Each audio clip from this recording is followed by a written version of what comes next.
George defending the railway or northern end of the ground in the first stanza, which obviously means that Canterbury are defending the southern end, or that gigantic bulldog end here at the Belmore Sports Ground. Funnel takes the ball on the full and runs it back just over the quarter line. Let's go down to the sideline and find out what the conditions are like down there, though. Beautiful day out here at Belmore, but what's it like on the touchline? Ian Hansen. Perfect conditions here, David. The field is an absolute picture, as the people at home can see. A slight breeze from the southwest, and I think we're in for a superb game of football. And look out for two players, Eddie Muller, the Canterbury hooker, and also Steve Robinson, who had a superb match last week against Parramatta. And that was Robinson who effected that good ball and all tackle on Mick Potter, the Canterbury fullback, after Graham Wynn had put that towering punt downfield. And by the looks of things, Ian, that kick from Wynn was well inside his quarter. It went all the way down to the try line. The flags seem to indicate there might be a bit of a breeze there favouring St George in the first half. Well, he's got a great boot, G. Wynn, hasn't he? Mortimer gets that pass away. That's Terry Lamb who's going to be wrapped up. A few metres out from the Canterbury quarter line. Johnston effected that tackle and is limping away from it. He seems to be favouring his right leg. Last tackle against Canterbury. Folks comes away to Mortimer.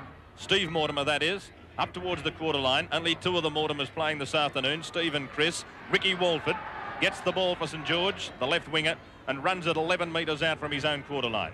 Both sides, David, just sorting themselves out.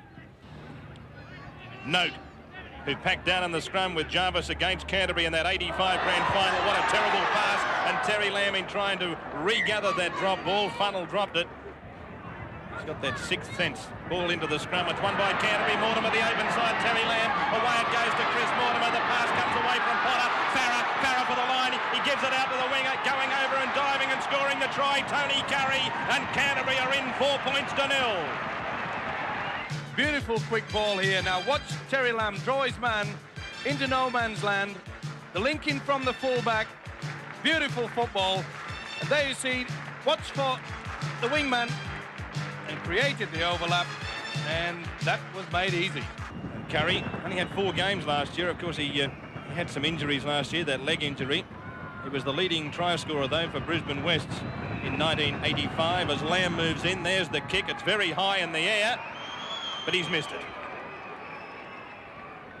So Canterbury leading St George by 4 points to 0. I've just spoken to the trainer again from Canterbury, and he's confirmed that Steve Mortimer has in fact torn his hamstring. So that is bad news for the Bulldogs as they try and keep in touch with this final 5. Terry Lamb with the ball at the moment. Of course, the worst news about it is that a few of their players will be in state of origin matches over the next few weeks, so they're going to have a few more problems, and a penalty against St George up inside the 5, and Terry Lamb will come across to the quarter line and have a shot at penalty goal. Terry Lamb scored 210 points last year for Canterbury. He didn't have a bad kangaroo tour either. Scored over a century of points on the kangaroo tour. Moves in. There's the kick from Lamb. He seemed to get a fair bit of sand with that, and consequently he's missed the goal. Seemed to take more sand than ball. Certainly did, David. I think anyone that can lip read. Potter's made a meal of that. Well, we talk about mistakes in this game. Let's not be too critical on Potter. Now, you can see the sun here, see the shadow behind him. He turns sideways to try to get out of it. So, I'm sorry, Mr. Potter, you take the 100% blame. So St George have got the ball out wide, and now Walford for the corner. Farah giving chase. Farah won't get him. Ricky Walford comes round, and St George has scored it 4-all. Well, tit for tat. There's a guy that scores a try. There you see Farah trying desperately to try to stop the wingman. But it was a try as soon as you saw that the wingman, Tony Curry, had come right into the play. You can't afford to do it. There's kick. It's low. It's a stab kick, and it's across the face. And so the score remains at 4-all.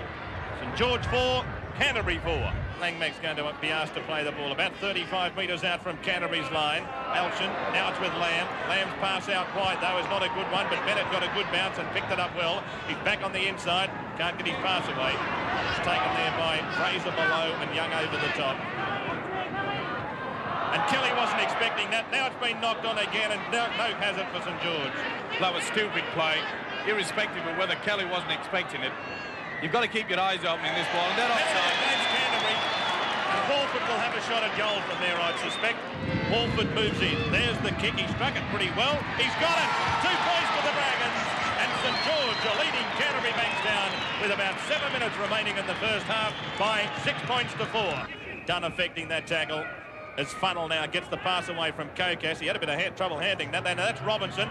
And Robinson is going to have to get up and play the ball just outside his quarter line. He almost threw that pass then to Beattie as Johns comes in. Johns is going to play it. Johnston. Funnell. Funnell puts the kick in, up over the halfway line, down towards the quarter line.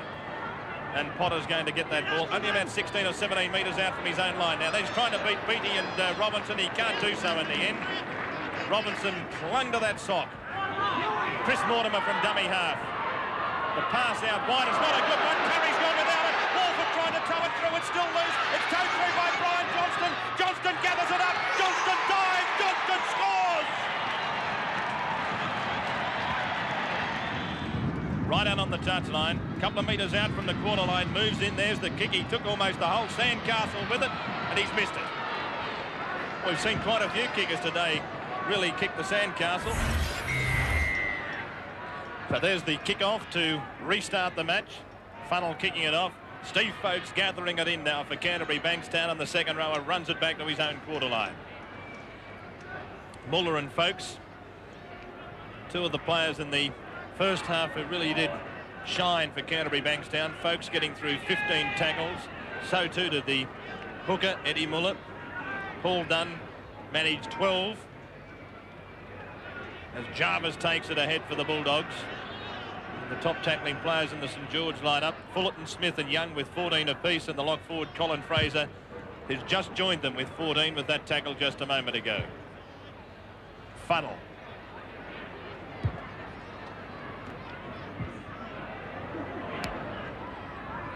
There's that ball rolling around, and Potter picks it up.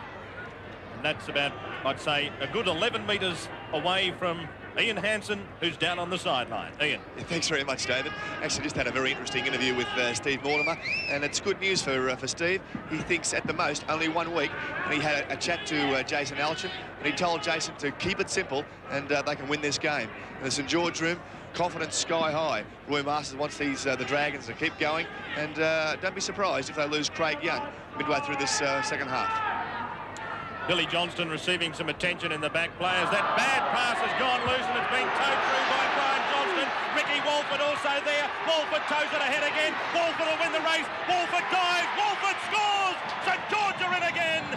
Another terrible Canterbury mistake. This time Walford scores the try. Again Johnston involved. It's 14-4. From a different angle, this is awful. And I mean awful. Deary me, they do better than that at passing the ball through the hole in the shopping centres, the kids do. It's an easy, easy try. Now let's see, close in, did he ground it well? No doubt. Walford moving in. There's the kick from Walford. He's going to steer it to the left of the uprights. So it's been a woeful day for goal kicking as far as both sides are concerned. St George so far scoring 3 tries to 1, leading 14 points to 4. Into dummy half as Billy Johnson as it comes away now towards the second rower, Fullerton Smith, and Wally Fullerton Smith will play it. Only 18 metres out from Canterbury's line. Johnston, dummy half, blindside. Young goes straight down the centre, and Young's got to within 9 metres of Canterbury's line. Johnston again at dummy half. He goes on his own, or he could have almost been charged with a shepherd. He's got the pass away now to Wynn. Wynn, the flick pass comes back to Robinson. Robinson throws the dummy. Robinson on his own. Robinson will score under the post. Put away the glasses. This game is all parcelled up. The Dragons are cutting into ribbons. It's 18-4. Here's the dummy. Let's say it's yours, and believe you me, there'll be plenty set to those two players. Here comes Walford's kick, and he's got it. 2 more points to St George, and St George have raced away. They're leading by 20 points to 4. And St George 11 metres out from their own line. Play it. That's Billy Johnston. Johnston back it goes to Graham Wynn. Beattie there, just trying to regather his breath by the looks of things. But both times those Canterbury raids have started by Stephen Folkes on the edge of the ruck. Certainly have, David, but deep within their own territory. He's And now getting the pass away. That's Fraser up over the halfway. Fraser trying to take on Potter. Fraser's wrong-footed Potter. Fraser going for the line. And Hollywood Fraser scores under the post. St George 24, Canterbury Bankstown 4. You won't see a better individual try than that. And the way was clear. Here comes Potter. Oops, I went the wrong way. This fella didn't. In for a great try, and that's a game. Walford moves in. There's the extras added. St George are leading Canterbury Bankstown by 26 points to 4. And Steve-O, what will footy tab pay? It'll pay a matzo boy, and I'm sure there's a lot of 1,000 people out there watching this game that are doing exactly what I'll be doing after the game, tearing up the ticket.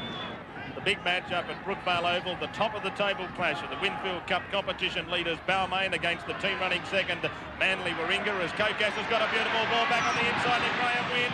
Wynn charging at the line, Wynn still going. Graham Wynn's got within a metre of that Canterbury line. Quick ball out wide. That's got to be a penalty against Potter. He's about 15 metres offside. He's come from nowhere. Well, he's got 5 minutes in the sin bin. Well, David. Mick Beattie gives him a tap on the back and say, well, anyone would have probably done it. It would have been a certain St George try. And it looks as if Kokas is going to come off, as there's the kick from Walford. He's got it. 2 more points for St George. And St George are leading Canterbury Bankstown by 28 points to 4. Well, Canterbury have their only themselves to blame, David, but let's also give credit to the St George side. After that shaky start, they bounced back, and it's been some of their bone-crunching tackles that's put the pressure on the Canterbury that's forced them into those errors. So into dummy half is Johnston. Comes away now towards Lanane, and Lanane's going to have a shot at field goal. It's high, it's straight, it's 2 more, I should say 1 more point. And St George are leading Canterbury Bankstown 29 points to 4. 29 points to 4. There must be some guy out there watching this thinking to myself, I could pick up a mozza here. 29 points to 4. Who would have thought it? Excellent position, excellent execution, and nearly knocks our cameraman off his seat. But whilst we've been praising the St George three-quarter line, especially Robinson and the halfback Mark Kokas, we have a lot of praise to give to the forwards. The St George pack have worked as a good team unit today. Tackled solidly and worked taking the ball up. As Bennett now runs it back towards the St George line, and there it is, it's all over. The Dragons, successful. St George have defeated Canterbury Bankstown by 29 points to 4 after St George had led narrowly at half-time by 10 points to 4. This has been a Fox Sports production.